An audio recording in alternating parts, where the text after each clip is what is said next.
Voici une histoire du père Castor, un conte de Zémanel, illustré par Vanessa Gauthier.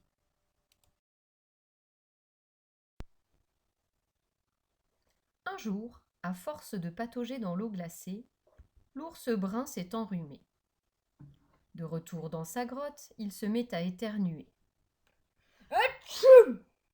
Une fois, 2 fois, 7 fois, tant et tant qu'un rocher finit par se décrocher et boum vient bloquer l'entrée de la grotte. L'ours a beau pousser et pousser encore, rien à faire. Le rocher ne veut pas bouger. Au secours! Crie l'ours brun paniqué. Aidez-moi! Je suis coincé! Un rocher est tombé et l'air va me manquer! Me voici! Dit une petite voix. Qui donc? La petite fourmi, je vais t'aider. D'accord, mais fais vite! Supplie l'ours. Sans quoi je serai bientôt mort. La fourmi pousse, pousse de toutes ses forces. Mais un rocher n'est pas une brindille, et l'ours reste coincé, Ce n'est pas un travail pour moi, dit la fourmi. mais ne t'inquiète pas, l'ours. Je vais trouver un animal plus gros et plus fort.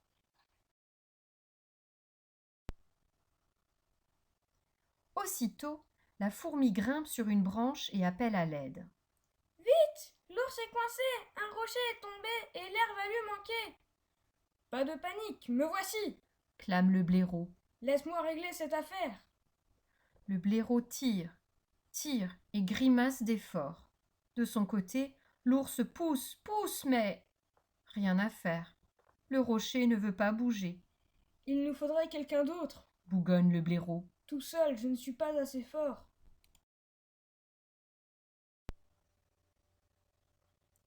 La fourmi grimpe à nouveau sur sa branche et appelle au secours.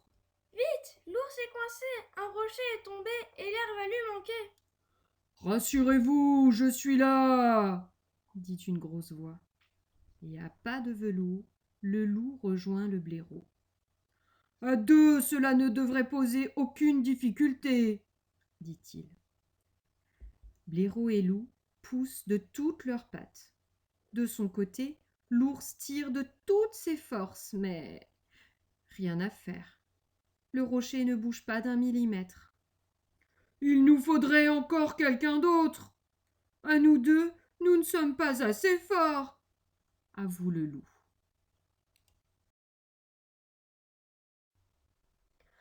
La fourmi grimpe encore une fois sur sa branche et appelle au secours de toute sa voix. Vite, l'ours est coincé, un rocher est tombé et l'air va lui manquer. Ne vous inquiétez pas, me voilà, dit un élan qui arrive à longues enjambées.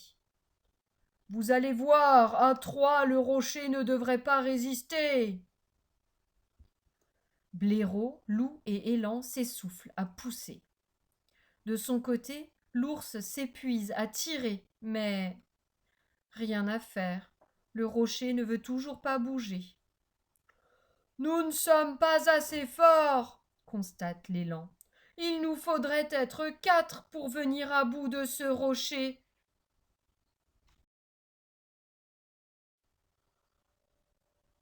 La fourmi se précipite à nouveau sur sa branche d'arbre et hurle aussi fort que possible. Vite, l'ours est coincé, un rocher est tombé et l'air va lui manquer. Son cri retentit dans toute la forêt et même au-delà, jusqu'à la prairie, jusqu'à l'oreille d'un bison. Personne dans les environs n'est aussi fort et aussi puissant que lui. En quelques instants, le voilà prêt à apporter son aide, Avec moi, le rocher va bouger. affirme-t-il. L'ours sera bientôt libéré. À l'extérieur, blaireau, loup, élan et bison poussent, les muscles tendus, les mâchoires serrées. À l'intérieur, l'ours tire de toutes ses pattes, de sa tête, de son nez, mais rien à faire. Le rocher reste bloqué. Sur sa branche, la fourmi n'a plus de voix tant elle a crié. Que faire? Que va devenir l'ours? Ils essayent à nouveau, tous ensemble, 2 fois, 7 fois, 100 fois. Le temps passe, le soleil descend, descend, et bientôt, c'est la nuit. Le rocher, lui, n'a toujours pas bougé.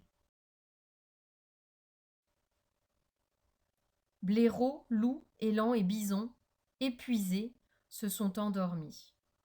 Dans la grotte, Ours aussi s'est assoupi. Mais la fourmi le sait bien. Si le rocher reste là, l'air va finir par manquer et l'ours va étouffer. Alors, elle s'élance désespérément dans la forêt pour trouver de l'aide.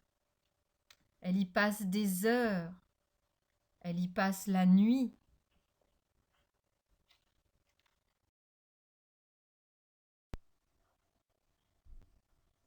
Le soleil se lève déjà. Chacun se réveille et... Surprise! Incroyable! S'exclame l'élan. Le rocher a disparu! S'écrie le loup. Qui donc a pu faire ça? S'étonne le blaireau, Certainement pas l'ours. Regardez, il dort encore. constate le bison. C'est moi! Répond la petite fourmi. Toi? Comment est-ce possible? Demandent-ils tous les 4 en chœur. Moi et mes amis. Reprend la fourmi. Et aussitôt, on entend 100 000 petites voix qui crient « C'est nous! C'est nous! C'est nous !» Pendant la nuit, la petite fourmi, aidée de toutes ses amies, 100 000 en tout, ont attrapé le rocher et l'ont jeté loin, très loin. Les cris réveillent l'ours brun. Le voilà enfin libéré, Merci les amis. dit-il, tout heureux de respirer à plein poumon.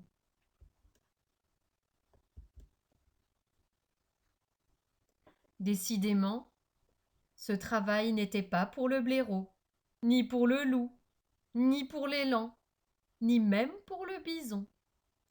C'était un travail de fourmi.